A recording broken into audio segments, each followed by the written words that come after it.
A paz do Senhor Jesus, eu me chamo Fabrício, seja muito bem-vindo ao seu canal da Escola Bíblica Dominical e também de assuntos teológicos. Você que não se inscreveu no canal, inscreva-se no canal, logo abaixo aí tem a opção chamada inscrever-se. Inscreva assim que eu lançar novos vídeos, o YouTube irá te mostrar de primeira mão.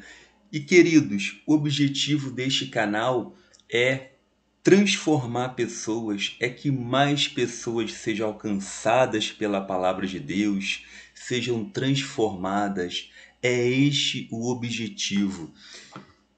E hoje a lição vai falar sobre voltados os olhos para a bendita esperança. Como você pode ver, eu mudei o formato da visualização para que você possa memorizar melhor, para que a sua aula possa ser mais de qualidade, o som também. Tudo foi melhorado para que você, aluno, você, professor, possa ter uma EBD de excelência. Tá bom, meus amados? Tudo em prol do reino de Deus. Se você tiver alguma dúvida, coloque aí nos comentários. Eu responderei com uma alegria. Como eu sempre digo, meus amados, eu sou um amigo, eu sou um irmão para vocês, tá bom? Dúvidas, só botar nos comentários que logo assim que eu ver a disponibilidade eu responderei rapidamente. Com certeza eu não irei demorar, tá bom? Lição de número 13, 28 de março de 2021, a nossa última lição do nosso trimestre. A outra lição vai falar sobre os dons espirituais, os dons ministeriais, os dons de serviço. Então, fique conosco na EBD. Muitas pessoas podem falar assim, pô, mas Fabrício, não é um assunto já falado em 2014. É, queridos, mas o comentarista ele vai dar continuidade na lição, essa lição do pentecostalismo. E mais pessoas são inseridas no corpo de Cristo, mais pessoas, novos membros que não conhecem os dons espirituais e precisam conhecer. E também, por mais que você já tenha dado a lição, é uma chance de se aprofundar nesse estudo, tá bom? E a nossa lição, nós vamos falar um resumo rápido da lição. Voltados os olhos para a bendita esperança. Essa bendita esperança, muitos hoje, infelizmente, perderam a bendita esperança, a volta de Cristo. Não estou falando não estou falando da bendita esperança, estou falando dos dois, com certeza, estou falando do arrebatamento, que nós aguardamos esse arrebatamento da igreja, e também da vinda de Jesus em glória aqui na terra, não é verdade? Mas o primeiro passo é qual? É o arrebatamento da igreja. Depois nós viremos com Jesus em glória, tá bom? Eu irei explicar mais na frente, mas muitos hoje já perderam essa esperança de Jesus voltar, a esperança que acontecerá o arrebatamento da igreja. Eu convido você a ficar na lição, eu convido você que diminuiu a sua fé, eu convido você que está desanimado, está cabisbaixo, que hoje é a chance de você recuperar a sua fé, tá bom? Vamos então, a lição vai tratar sobre o arrebatamento da igreja. Nós vamos falar também sobre a vigilância, nós vamos falar sobre a fidelidade que nós temos que ter para que quando Jesus vir buscar a sua igreja, nós estarmos preparados. Nós já devemos estar preparados, tá bom? Não devemos nos preparar, mas já estar preparados. É essa que a lição vai tratar. Jesus, ele se aproxima. Os sinais estão presentes, tá bom? Vamos para o nosso texto áureo. O nosso texto áureo vai nos dizer, acompanhe comigo, tá bom?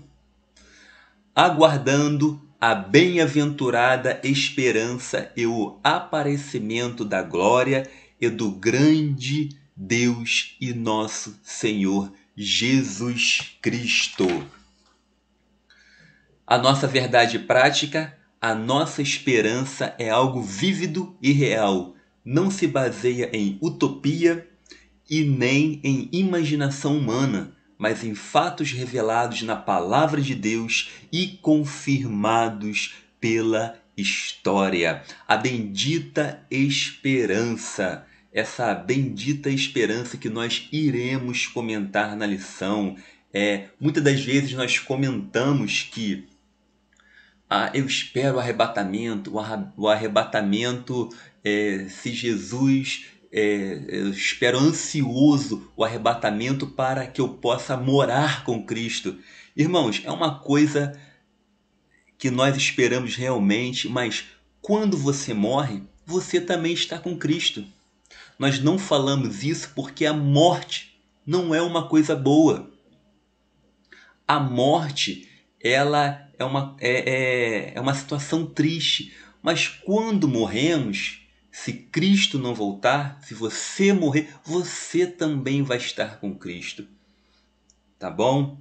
Mas esperamos também ansiosamente pelo arrebatamento. A leitura bíblica em classe vai nos dizer, o texto que eu quero focar com os irmãos aqui, está essa leitura bíblica em classe, meus amados, está em Atos, capítulo de número 1, versículo do 6 ao 11, tá bom? Atos, capítulo de número 1, do 6 ao 11. O texto que eu quero trazer para vocês, que é o foco da nossa lição, é o versículo de número 7, que vai nos dizer assim: não vos pertence saber os tempos ou as estações que o Pai estabeleceu pelo seu próprio poder.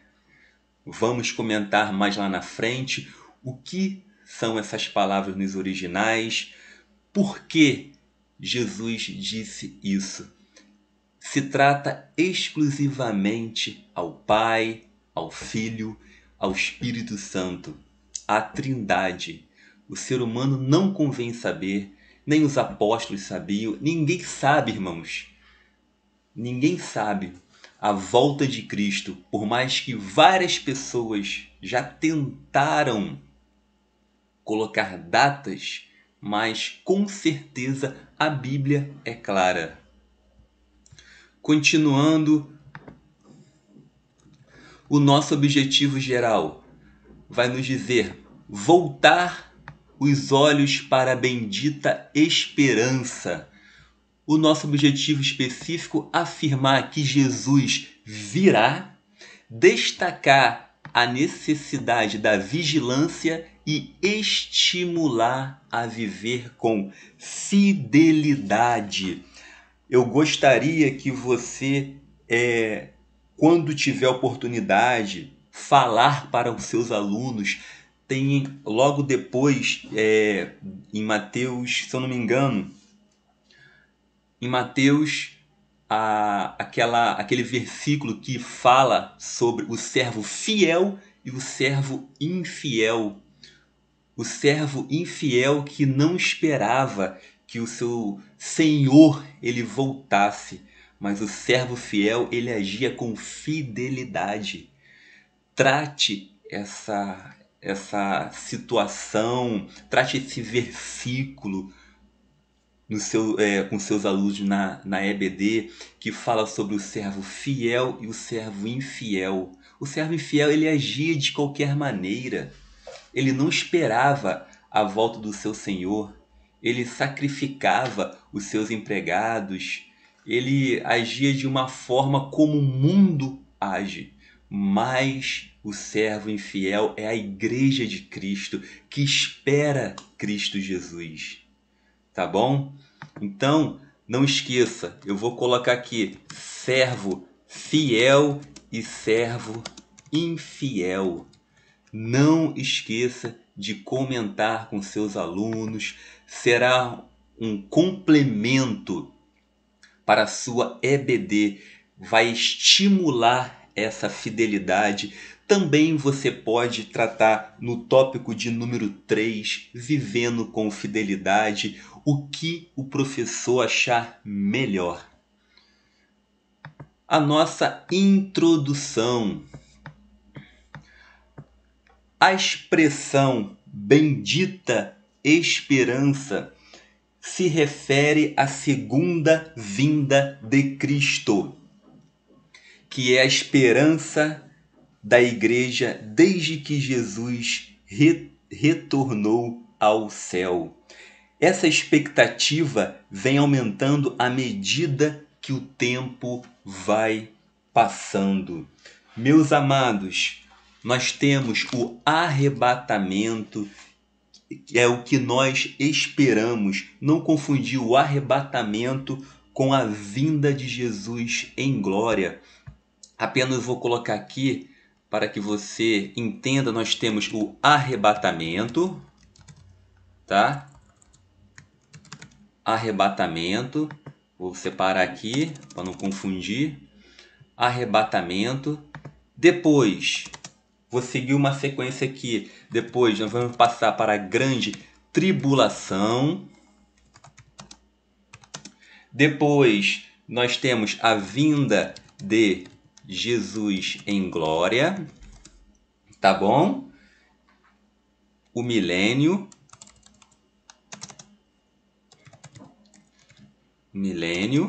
E, por último, novos céus e nova terra. Vou botar aqui embaixo aqui, como se fosse um comentário, tá bom? Aqui vai ser novos céus e nova terra, o arrebatamento. Essa que vai ser a sequência. O arrebatamento, a grande tribulação, a vinda de Jesus em glória. E no arrebatamento, o que a igreja vai estar fazendo nos céus? Nós estaremos no tribunal de Cristo e bodas do Cordeiro. Não se esqueça.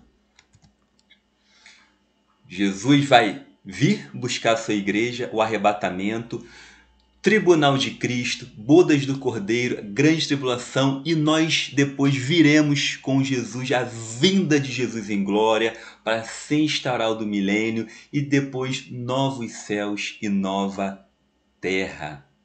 Tá bom, queridos? Uma coisa que eu quero colocar com os irmãos aqui. Existem várias correntes, escolas teológicas, tá bom? Eu vou comentar mais na frente, tá? Que o tópico 1 trata. Breve o Senhor virá. Nesse tópico aqui de número 1, diz que a segunda vinda de Cristo é uma verdade, mas não é uma unanimidade. Por que, meus amados, não é uma unanimidade? Porque nós temos várias escolas teológicas, nós temos muitas escolas teológicas, tá bom? Nós temos o amilenismo, eu vou botar apenas as principais, tá? Amilenismo, nós temos o pós-milenismo e também nós temos amilenismo, pós-milenismo E por último, nós temos o pré-milenismo, que é a corrente que é aqui da Assembleia de Deus, que é o pós-milenismo, tá bom? Que a corrente de Deus adota, os pentecostais adotam, que é o pré. E algumas igrejas tradicionais também seguem o pré-milenismo. O que eu falo de igrejas tradicionais são igrejas que não são pentecostais, tá bom? E o que vem, Fabrício? O que é o amilenismo? Tá? Eu estou seguindo, meus amados, tópico de número 1 e eu coloco um comentário para que a sua aula seja de qualidade, de excelência. Você anote também na sua revista, faça um comentário em cada tópico, tá bom? O que vem ser o amilenismo? Os defensores do amilenismo afirmam que não vai existir um período de 1000 anos aqui na Terra, com Cristo reinando e Satanás preso.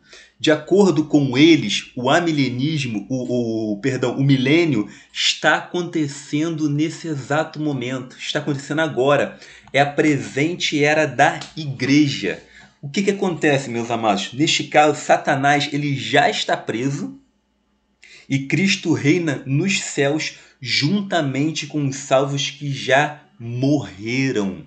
Tá bom? Não é questão que não existe milênio, é questão que o milênio para eles, o amilenismo, não é um milênio literal, como nós acreditamos. E o que vem a ser o pós-milenismo. O pós-milenismo, esses defensores, eles afirmam que Cristo vai voltar após o milênio. No entanto, para eles, esse período de 1000 anos não é literal. Significa que a igreja vai crescer, influenciar o mundo, até chegar o momento em que haverá uma grande paz mundial. A maioria das pessoas irão se converter e o cristianismo irá influenciar todas as áreas da sociedade. Cristo ele não vai reinar fisicamente na terra, mas vai reinar nos nossos corações. Para o pós-milenismo, o que acontece?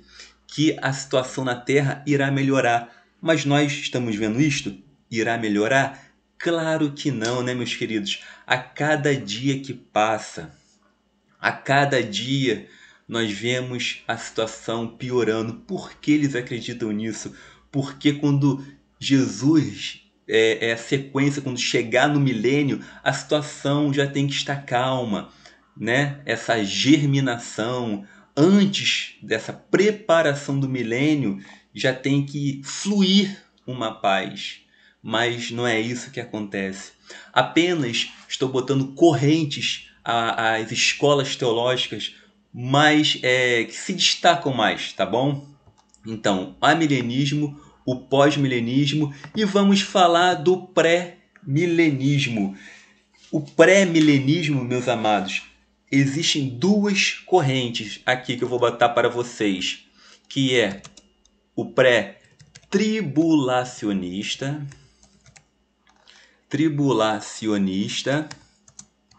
e o pós-tribulacionista. Nós temos o pré-tribulacionista, a Assembleia de Deus, ela é pré-tribulacionista, assim como a maioria das igrejas pentecostais, elas são são pré-tribulacionistas, tá bom? A maioria das igrejas pentecostais são pré-tribulacionistas. Pós-tribulacionistas já está diminuindo bastante, tá bom? O que eu quero colocar aqui com vocês não é, como o comentarista disse, não é uma unanimidade. As escolas teológicas, o estudo da escatologia, nós não podemos bater o pé e afirmar é isso. Não.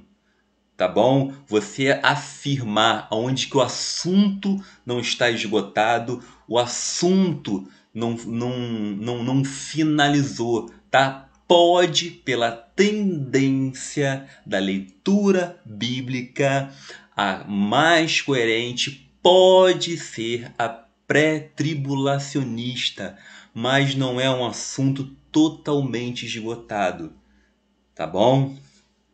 Continuando. Continuando, tópico de número 2. Vamos lá para o tópico de número 2. Acompanhe comigo aí, meus amados. Deixa eu subir aqui rapidamente, que me fugiu aqui. Vamos lá. Ele prometeu voltar para nos buscar. Jesus, ele prometeu voltar para nos buscar e nos levar para o céu. João 14, 1, 3. Eu quero que você... Vamos ler esse versículo, que esse versículo você não pode deixar de ler na sua classe da escola dominical. João, Evangelho de João, capítulo de número 14, versículo do 1 ao 3.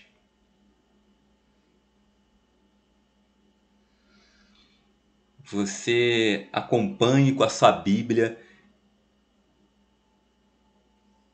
Vai nos dizer assim: não permitais que o vosso coração se preocupe.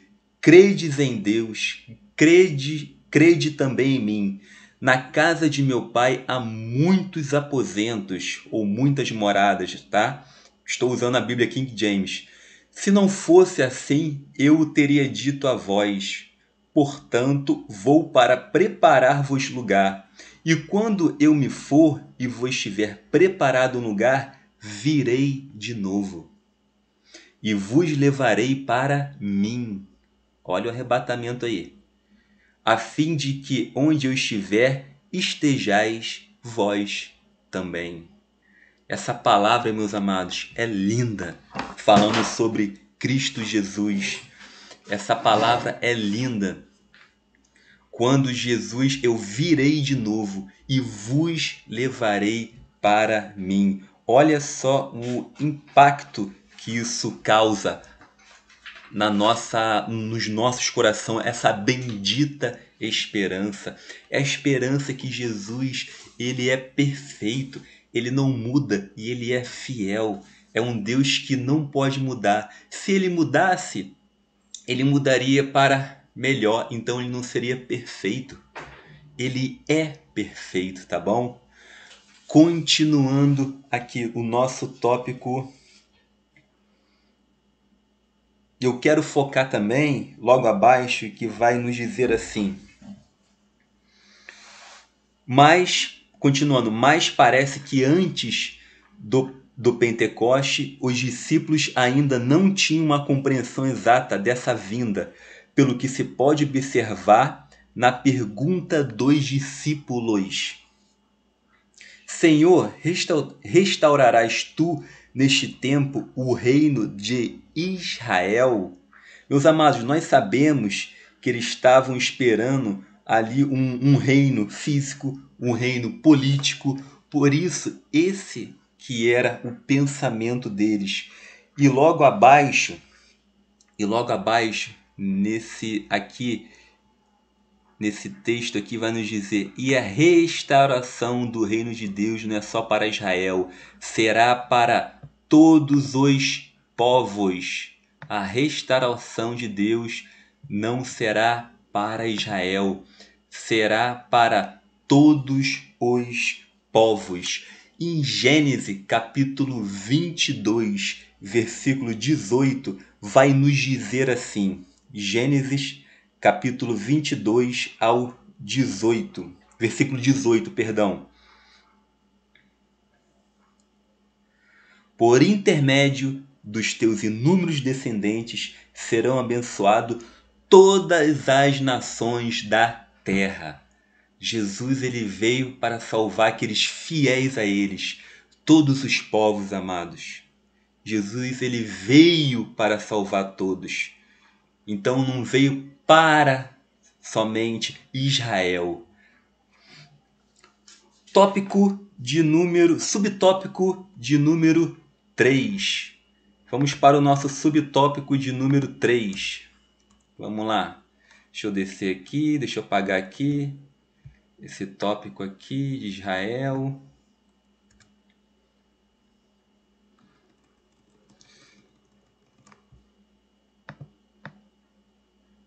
Subtópico de número 3 vai nos dizer assim: o dia se aproxima. Sabemos que a vinda de Jesus está próxima pelos sinais claros que o Senhor Jesus nos deixou. Pregamos por toda parte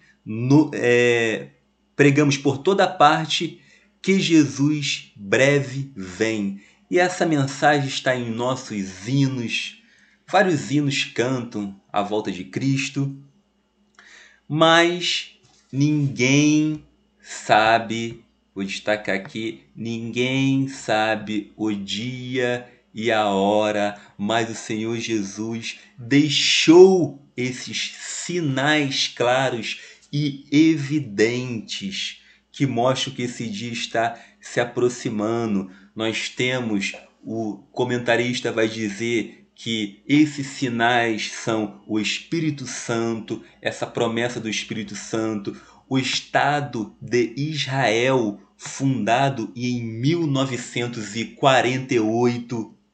E um detalhe muito importante: quem ajudou a formar o Estado de Israel foi um brasileiro também, chamado Oswaldo Aranha, tá bom? Oswaldo Aranha. Quem quiser pesquisar sobre esse brasileiro, tem até uma estátua dele em Israel. Pesquisem, um brasileiro que ajudou a fundar o Estado de Israel, formar esse Estado independente, como nós conhecemos. São um dos sinais que se aproximam da volta de Cristo. O dia se aproxima, tá? Nosso tópico de número 2, a necessidade da vigilância. Entendemos como a vigilância o ato ou o efeito de vigiar, o estado de quem permanece alerta, de quem procede com precaução para não correr risco. Muitas das vezes, essa vigilância temos que comparar como soldado. Nós somos um soldado vigilante. Você já parou para pensar aquele soldado que fica, aquele militar que fica de plantão, ali fica vigiando, ele está pronto. Assim, quando o seu superior, quando o seu comandante chegar, ele está ali, pronto ali para bater continência. Assim é a Igreja de Cristo. Nós precisamos também vigiar para quando Jesus ele voltar, nós estaremos prontos para dar continência a Cristo Jesus. Continência eu dei com a mão direita, tá, irmãos? Mas no vídeo, né? Então, meus amados, nós temos que estar prontos para essa continência quando Jesus ele voltar. Quero dizer em sentido metafórico, tá, irmãos? Nós temos que estar preparados como soldados prontos. Várias vezes nós somos soldados de Cristo. Então você, como soldado, você precisa obedecer. Obedecer, tá bom? E Jesus nos chama à exortação à vigilância, que é o nosso tópico de número 1, essa exortação. O Senhor Jesus nos exorta com muita ênfase sobre a necessidade da vigilância. Vigiai, pois, porque não sabeis a que hora há de vir o vosso Senhor. A razão disso é porque ninguém sabe quando vai acontecer a sua vinda. O ensino de Jesus nas diversas parábolas e nos discursos escatológicos, como em Mateus 24, Marcos 13 e Lucas 21 dá muita ênfase à necessidade dos crentes estarem atentos. Meus amados, dá o quê? Dá muita ênfase. Olha só o que o comentarista colocou. Vou aumentar aqui, vou colocar de vermelho para você comentar com seus alunos. Dá muita ênfase. Mateus 24. Nós temos Mateus 24, aquela passagem quando Jesus os apóstolos, eles fazem 3 perguntas para Jesus, que essas 3 perguntas são: quando acontecerão essas coisas? Tá? Em Mateus 24, quando acontecerão essas coisas? Vou botar aqui, quando acontecerão essas coisas. Acompanhe comigo. Quando acontecerão essas coisas?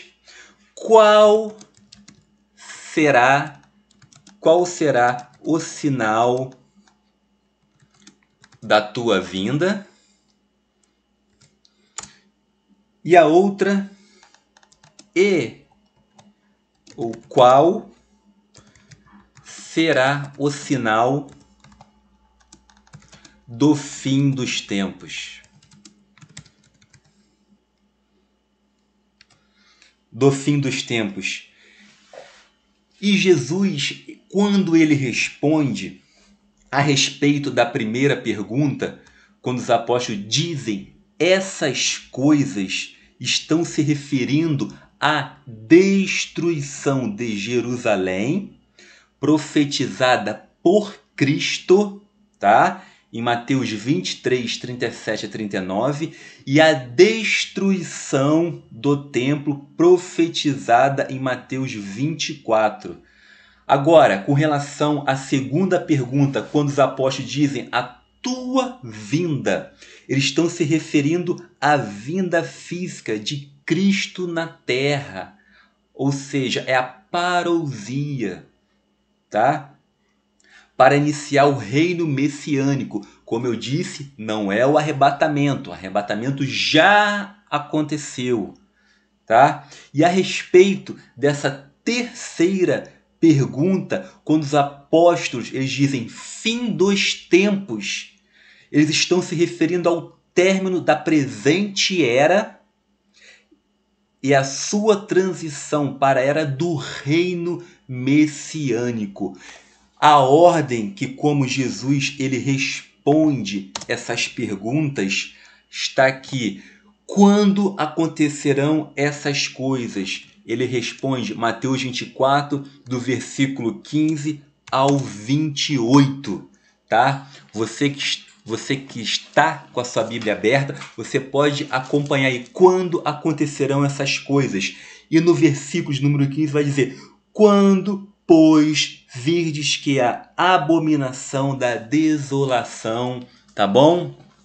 E qual será o sinal da tua vinda? Vamos lá? Está em Mateus 24, do versículo 29 ao 35.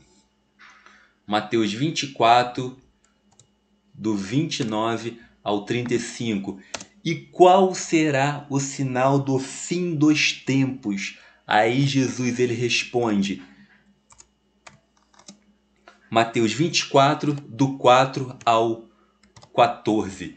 Então Jesus ele não responde exatamente na ordem, tá bom? Acompanha esta ordem para que você possa entender esse versículo melhor.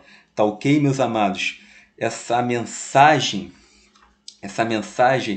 esse estudo deixa claro de Mateus 24, do 4 ao 14, que esses sinais descritos por Jesus cumprirão plenamente durante o período tribulacional, tá? Pois é nesse período que Cristo ele voltará e dará início ao reino messiânico. Porém, essa semente, posso colocar essa germinação já está acontecendo na nossa era. E um detalhe muito importante que eu quero colocar com vocês é que a natureza, Deus fala conosco. Deus usa a natureza. Por exemplo, natureza. Por exemplo, terremotos. Os terremotos, meus amados. Deus usa também os terremotos para se comunicar, por exemplo, com os surdos espirituais. A Bíblia ela registra pelo menos 33 exemplos de que Deus usou um terremoto para chamar a atenção do ser humano.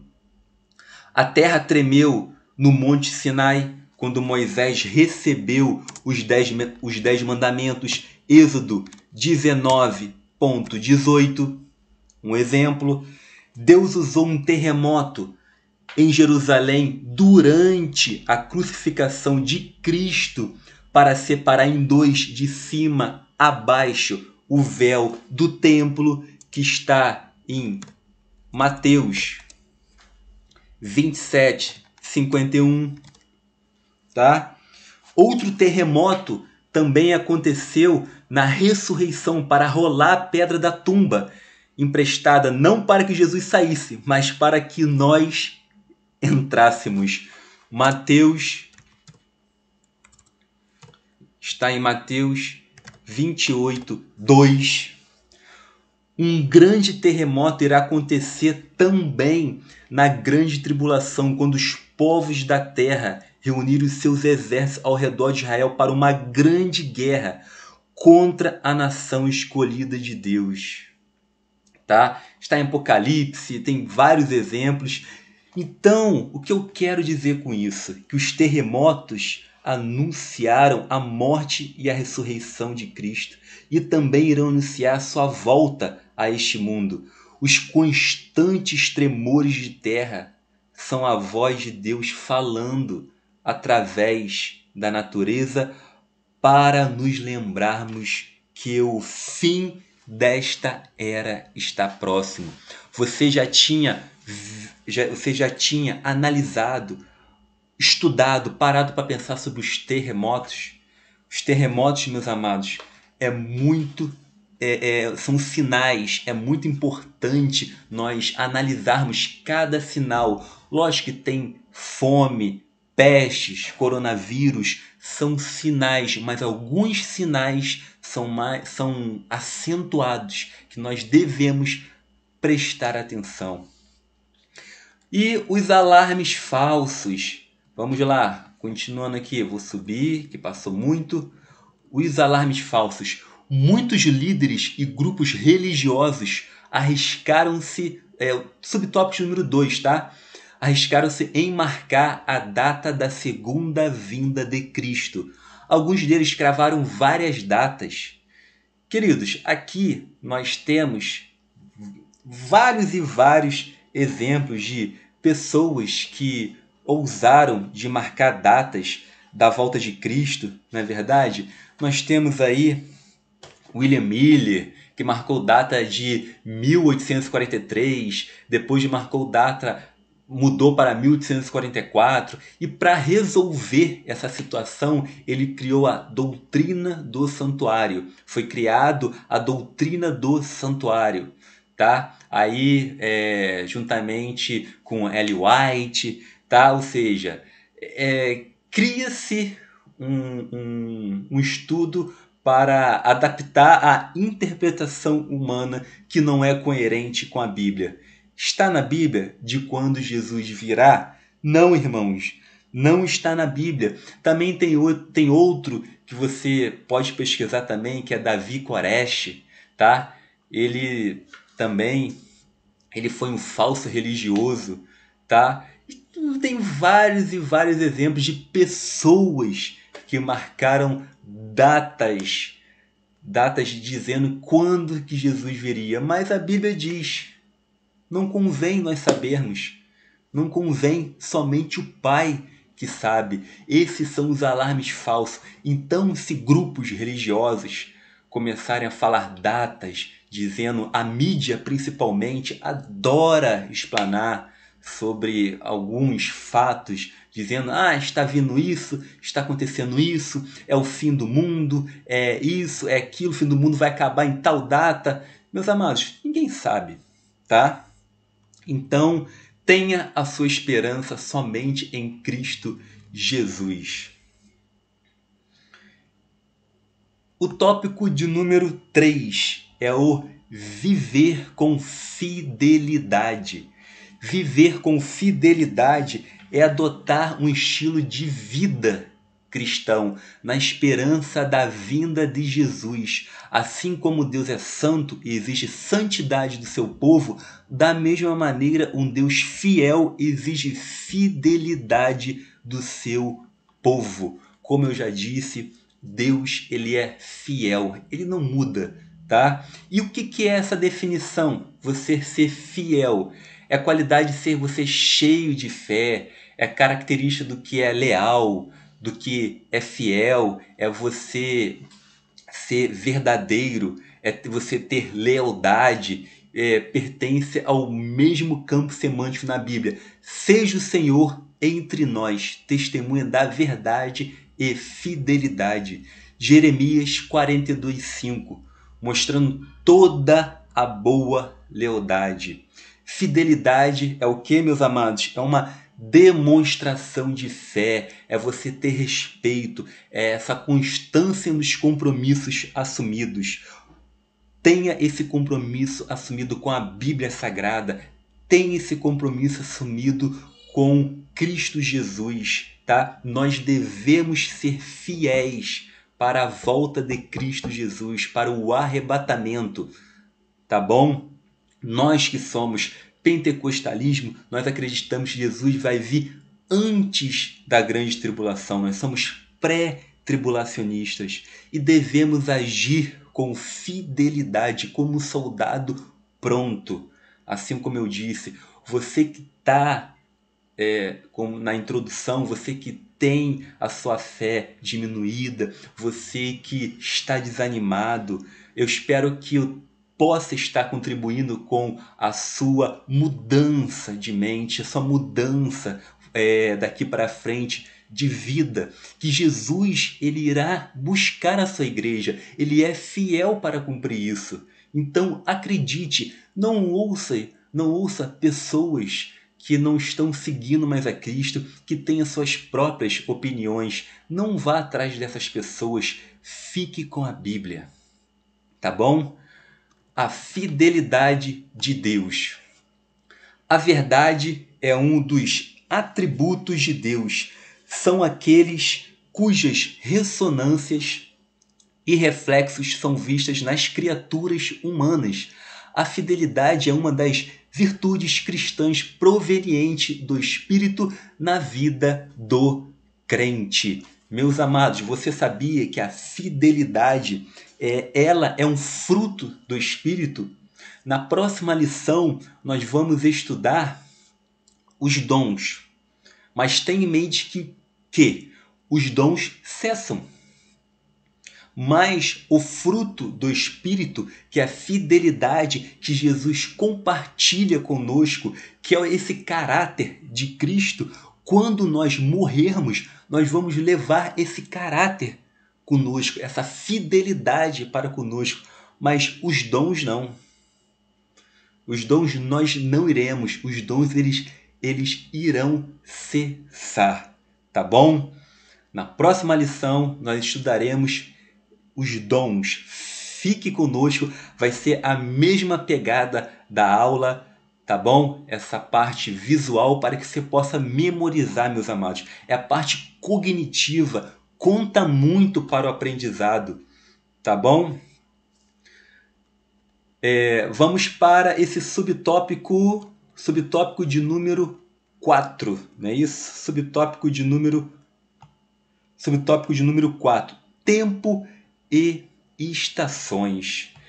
Jesus responde à pergunta do discípulo, ampliando o horizonte desse reino. Não vos pertence saber os tempos e as estações. Meus amados, vamos lá. Está na leitura bíblica em classe, que eu falei que era um versículo-chave da lição, conforme a lição, tá bom? Então, tempo quer dizer, é o tempo, no grego, nessa passagem, é cronos, e significa um longo período. É o tempo cronológico. Vamos colocar assim, tempos quer dizer, quando diz, vamos ler essa passagem, não vos pertence saber os tempos, em sentido tempo cronológico, tá? E as estações. Estações quer dizer kairos, ou seja, é o tempo, esse é o tempo que é o tempo de Deus, tá? Não é uma coisa que não se tem como calcular, tá bom? Pelo nosso conhecimento limitado, tá? A gente não sabe calcular, somente Deus ele conhece, tá bom? Ou seja, tempo cronológico é o Cronos e o Kairos é o tempo de Deus. O que esse versículo, resumindo, o que esse versículo ele quer dizer? Não vos pertence saber os tempos e as estações. Jesus estava dizendo, meus amados, não vos convém você saber nem o tempo de vocês, com as suas limitações humanas, e também não convém vocês saber o tempo de Deus. Vocês não precisam saber nada. O tempo e as estações, tanto humano como de Deus, vocês não precisam saber. Não é de vocês. Somente o Pai, o Filho e o Espírito Santo sabem. Então, vivem a vida com fidelidade. Fiquem como soldados prontos, porque não convém vocês saberem isso, tá bom? Com a limitação humana e com os assuntos de Deus, com esse tempo de Kairos de Deus que não se pode medir, tá? Então, vocês não precisam ter conhecimento de nada disso, de nada. Apenas viva com fidelidade, pois a hora que eu levar a sua igreja você saberá. Tá bom, meus amados? Então, foi essa a nossa lição. Este significado do versículo que ele quer dizer, tá? Resumindo, tempos e estações, tá? Tempos e estações. Tempos em sentido, um tempo medido, tempo cronológico. Estações é o Kairos, que é o tempo de Deus. Apóstolos, não convém saber nem o tempo de Deus e nem o tempo de vocês, nem o tempo humano. Tá bom? Esse que Jesus deu o significado. Não convém vocês saberem de nada, tá? Somente o Pai. Espero que você tenha gostado da aula. Essa fidelidade é muito importante, porque Jesus ele espera achar crentes assim, fiéis com sua palavra. Tá bom, meus amados? E a nossa conclusão é: viver com fidelidade é ser fiel e leal a Deus durante toda a vida, não apenas em alguns momentos. Vou ser fiel agora, mas vou pecar aqui. Não. Você tem que ser fiel em tudo, né, meus amados? Tá? Eu fiquei nervoso, falei um palavrão aqui, saiu. Segure a sua língua, pare, pense, não seja infiel em alguns momentos, seja fiel durante toda a vida, toda a vida. A fidelidade ao Senhor Jesus é uma condição para herdar esse reino dos céus. O Senhor Jesus falou reiteradas vezes sobre a sua vinda ao ascender aos céus.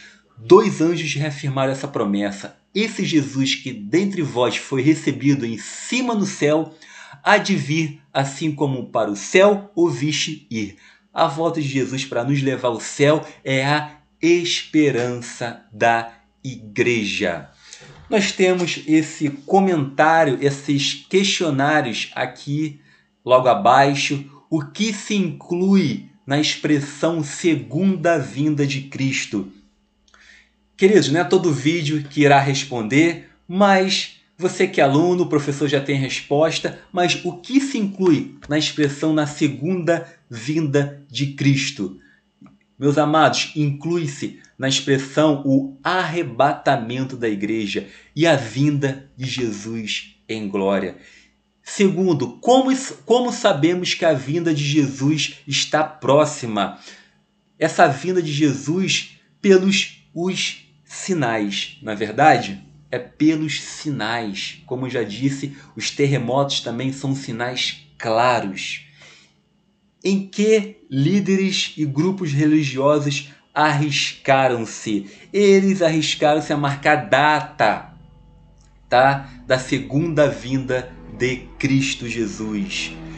Qual a definição de fidelidade? Como nós sabemos, é você ser fiel, é você ser verdadeiro, tá bom? E qual o significado de tempos e estações? Em Atos 1:8, como eu já disse, tempos quer dizer cronos, é o tempo humano, estações quer dizer o tempo kairos, que Jesus disse, não convém, esqueça, não convém vocês saberem nada. Espero que você tenha gostado da aula, tá bom, meus amados? Coloque aí nos comentários, os comentários são muito bem-vindos. Muito obrigado e até a próxima lição, que será sobre "E deu dons aos homens". Vamos falar sobre os dons, então não perca. Muito obrigado, fique com Deus, amém.